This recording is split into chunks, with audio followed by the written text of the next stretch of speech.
Usap-usapan ngayon sa social media ang beauty queen actress na ito dahil siya di umano ang dahilan ng hiwalayan ng sikat na aktor at aktres.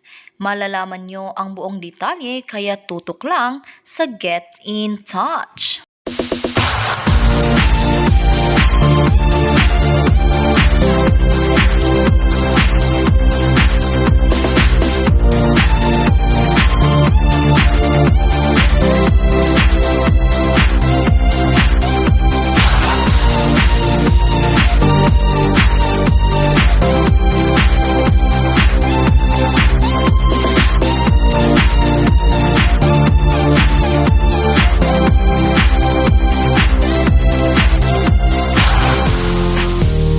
I'm not the third party.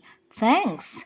Ito ang polite na sagot ni Cindy Miranda sa mga nagkomento sa kanyang Instagram account at mula sa mga taong mali ang akala na siya ang dahilan ng paghihiwalay ni na Aljur Abrenica at Kylie Padilla. Nadawit ang pangalan ni Cindy sa issue dahil si Aljur ang leading man niya sa pelikulang Neresa. Napasabay sa virtual media conference ng pelikula kahapon July 8 ang pag-amin ni Robin Padilla na hiwalay na ang kanyang anak na si Kylie at ang manugang niya. Si Cindy ang titular character sa Neresa. Para sa pelikula ang press con at wala itong kinalaman sa personal na buhay ni Aljur.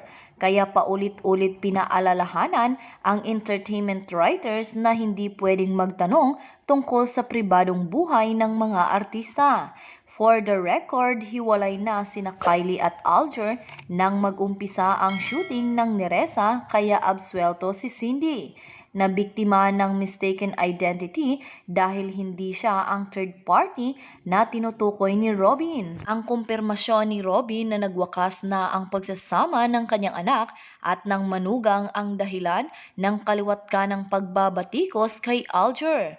Pero puring-puri ni Cindy ang aktor nang makasama sila sa lock-in shoot ng Neresa sa Alabat, Quezon. Lahad ni Cindy, first time kong makatrabaho si Aljur, pero very professional po siya. Feeling ko very safe ako, so wala pong naging problema sa aming love scene. Nailang po talaga ako noong una, but he made sure na you're safe with me. He's very professional. Gustong-gusto raw ni Cindy ang karakter na ginampanan niya sa Neresa. Sobrang nakaka-relate kay Neresa. Parang ang feeling ko, idol ko si Neresa nung nabasa ko yung karakter kasi ang tapang-tapang niya. Gusto kong maging ganoon po lalo na siguro pagdating sa love. Yung lahat gagawin mo talaga para sa pagmamahal mo. At nakaka-inspire yung karakter ni Neresa kaya sinabi ko po this movie is more than just the sexy scenes. Samantala, ang pag-amin ni Robin Padilla na hiwalay na ang kanyang anak na si Kylie Padilla sa asawa nitong si Aljur Abrenica at third party ang dahilan ang naging mitsa para makaranas ng mga matitinding batikos at panghuhusga si Aljur. Lalong nadagdagan ang mga masasakit na salita laban kay Aljur nang maglabas kagabi July 8 si Kylie ng opisyal na pahayag tungkol sa pagwawakas ng kanilang relasyon. Maayos at pinag-isipang mabuti ang official statement ni Kylie. Wala siyang masamang sinabi tungkol kay Aljur dahil ito pa rin ang ama ng kanilang dalawang anak. Ang igalang ang kanilang desisyon at irespeto ang bawat membro ng pamilya nila ni Aljur ang hiling ni Kylie sa publiko. Pero tila mahirap itong mangyari dahil mas apektado ang mga taong walang kinalaman, nakikisawsaw at para masabi lang na hindi sila pahuhuli sa mga pinagpepestahang balita. 4 na taon na ang nakalilipas mula nang matapos ang remake ng Encantadia. Pero hanggang ngayon si Aljur ang sinisisi ng fans sa pagkawala ng karakter ni Kylie sa popular fantaseries ng GMA7.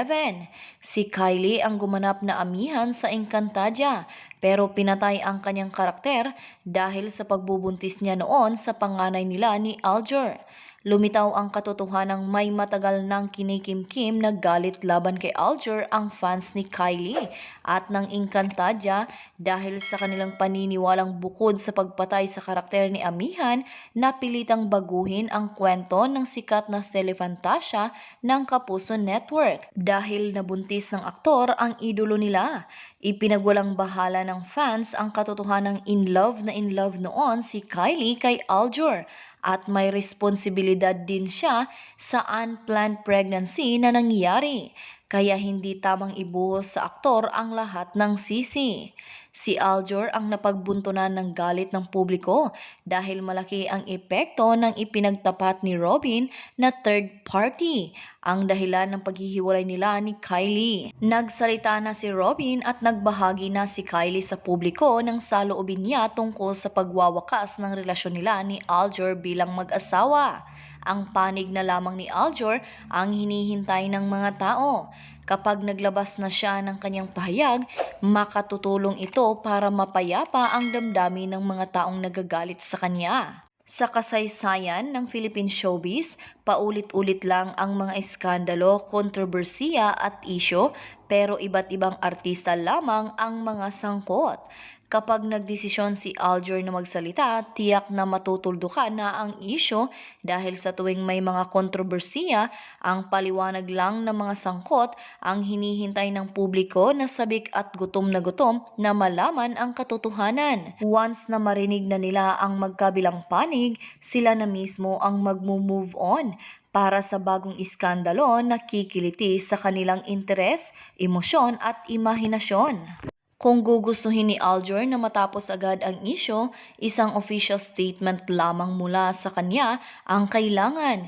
Pero kapag pipiliin niyang manahimik, habang panahon isusumbat sa kanya ng mga sutil ang nangyari. At kung apektado pa rin si Aljur ng desisyon ni Kylie na hiwalayan siya, isipin na lang niyang hindi naman sila ang unang showbiz couple na naghiwalay. Ano ngayon ang inyong masasabi tungkol sa ating pinag-usapan? Huwag kayong mahiyang magbigay ng inyong reaksyon o komento sa comment section na ito. Kung ikaw at iyong kaibigan ay mahilig sa mga celebrity updates, ay huwag kalimutang mag-subscribe, i-like at i-share sa kanila para maging updated din sila. At ikaw din huwag kaligtaang pindutin ang bell button para lagi kang mauuna sa mga bago kong uploads na video. Makakapanood din kayo ng mga dati kong videos sa pamamagitan ng end screen at I button sa itaas. Maraming salamat sa palaging pagtangkilik sa aking YouTube channel. Hanggang sa susunod po muli na pag-upload ko ng video, antabayanan niyo po ang lahat at magchika-chika tayo sa mga paborito niyong artista.